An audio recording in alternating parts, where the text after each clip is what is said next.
Today's lesson is on square roots and cube roots, but before we can learn about a square root, we have to understand what a perfect square number is, and before we can learn what a cube root is, we need to understand what a perfect cube number is. So, one thing about a square that we should all know is that all sides are equal. So for this side, or this square here, I'm going to give it each side the value of 3. To find the area of that square, we would simply do 3 times 3, or 3 squared.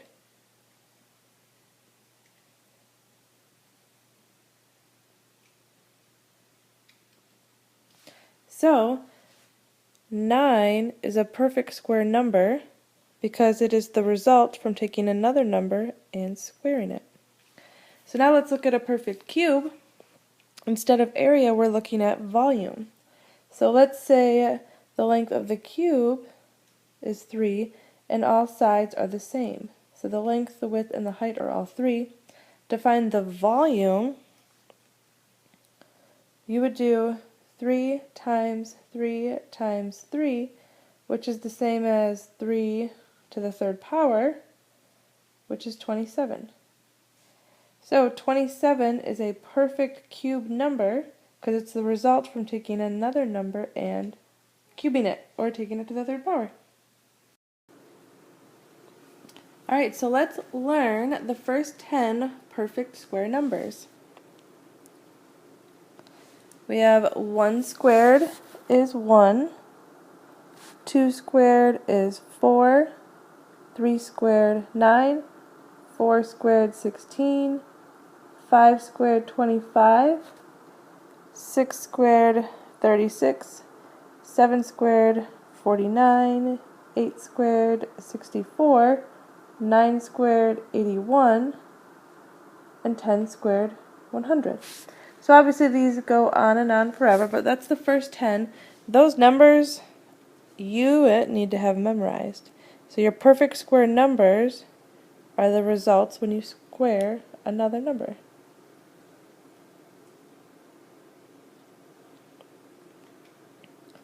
And now square roots, they're just going backwards. You're looking at perfect square numbers and trying to figure out what number, when you multiply them together, gives you this number. So, the square root of 1, go backwards, is 1. The square root of 4 is 2. The square root of 9 is 3, 4, 5, 6, 7, 8, 9, and 10. So let's say we have the square root of 144. The idea is simply to try to think about what number, when you multiply by itself, gives you 144. And that's 12. 12 times 12 is 144. So you're just going backwards. Now we're going to look at square roots that are not the square roots of perfect squares. So the answers will be decimals, but what we will do is just simply estimate what 2 integers will it fall in between. So let's look at the square root of 41. The square root of 41 lies somewhere on this number line, and let's think about where it would be.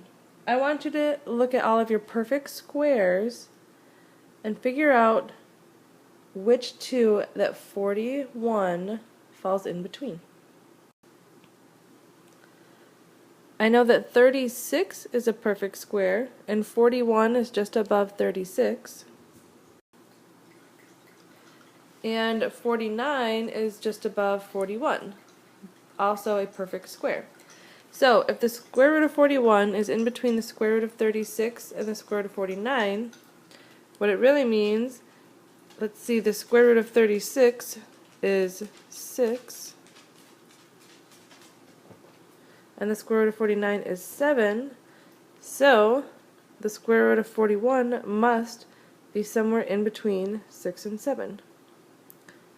So that's all you have to do, is say that the square root of 41 is in between the integers, consecutive integers of 6 and 7.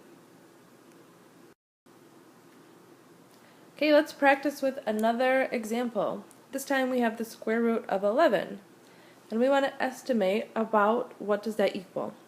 So look at your perfect squares. 11 lies in between what two perfect squares? 9 and 16 are perfect squares, and 11 lies in between 9 and 16. So let's look at the square roots of them. The square root of 9 is 3, and the square root of 16 is 4. So the square root of 11 is somewhere in between 3 and 4.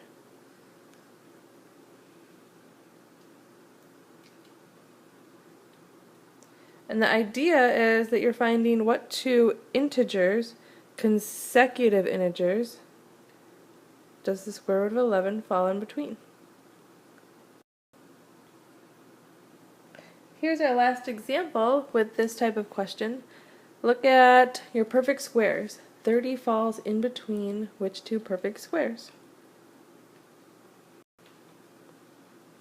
It falls in between 25 and 36, and the square root of 25 is 5, and the square root of 36 is 6. So the square root of 30 must be in between 5 and 6.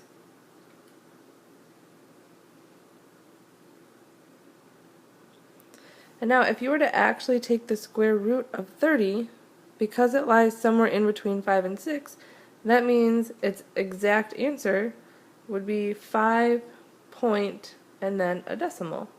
So why don't you grab a calculator and check it and see if it works. Now let's look at perfect cube numbers, and this is just taking numbers and taking them to the power of 3 and seeing what we get. When you are taking a number to the third power, remember it just means you're multiplying that number by itself 3 times. 1 times 1 times 1 is 1.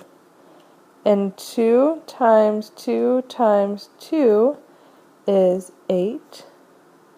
3 times 3 times 3 is 27. 4 to the third power is 64. And 5 to the third power is 125. So, you should be familiar with these numbers. When you see these numbers, I want you to think, hey, those are perfect cubes. And now, similar to square roots, we're going to look at cube roots, where we just go backwards. The symbol for a cube root looks like the square root, but it has that tiny little 3 to signify that it is a cube root. So the cube root of 1 is 1, the cube root of 8 is 2, cube root of 27 is 3, 64 is 4, and 125 is 5. So get familiar with these numbers, perfect cubes and cube roots. Looking at the calculator, let's find the square root and cube root buttons, because the cube root button is a little confusing. But square root, as you can see right here, there's a little square root symbol, but it's blue. So if it's blue, you have to hit second, and then this button, you see square root. So let's take the square root of 25, and then that little arrow, the arrow at the top just means you can hit the arrow over button, and then hit enter. Square root of 25 is 5. Now, cube root, pay attention. Find the math button underneath alpha. Math, and now on this chart, cube root is an option, so you can go down to cube root and hit enter. And now we want to take the cube root of 125 over and enter. So there you go. Practice those buttons. Alright, the very last part of our lesson is we're looking at different numbers. Some we have got square roots, others are decimals, and we just want to write them least to greatest or smallest to largest. What I want to do is I just take the square root of these numbers and I look at the decimal. So the square root of 12 is 3.464. We can stop the decimal there. 4.2 is already in decimal form. The square root of 15 is 3.8729. And then 3.8 repeating, what that means is 3.8888, and it just keeps going on forever. Alright, so obviously we have got three numbers that are 3 point something, 3 point something, 3 point something. So 4.2 will be the largest number. But now between the other three numbers, let's figure out which one's the smallest. So you first look at the tens place. You have a 4, an 8, and an 8, and which one's smaller? And the 4 is smaller, therefore the square root of 12 is our smallest number. And now you have to look between 3.8729 and 3.888 repeating. And you do that by looking, so they're kind of tied at the 3.8, so we have to look at the next decimal place. We have a 7 and then a number 8. So even though 3.8 repeating, it has more decimal places because it goes on forever, you have to look at the hundredths place. 7 is less than 8, so the square root of 15 is smaller. Square root of 15, and then 3.8 repeating, and then the largest is 4.2. So there we have our numbers listed least to greatest. And there is your full lesson on square roots and cube roots. Good luck with the lesson.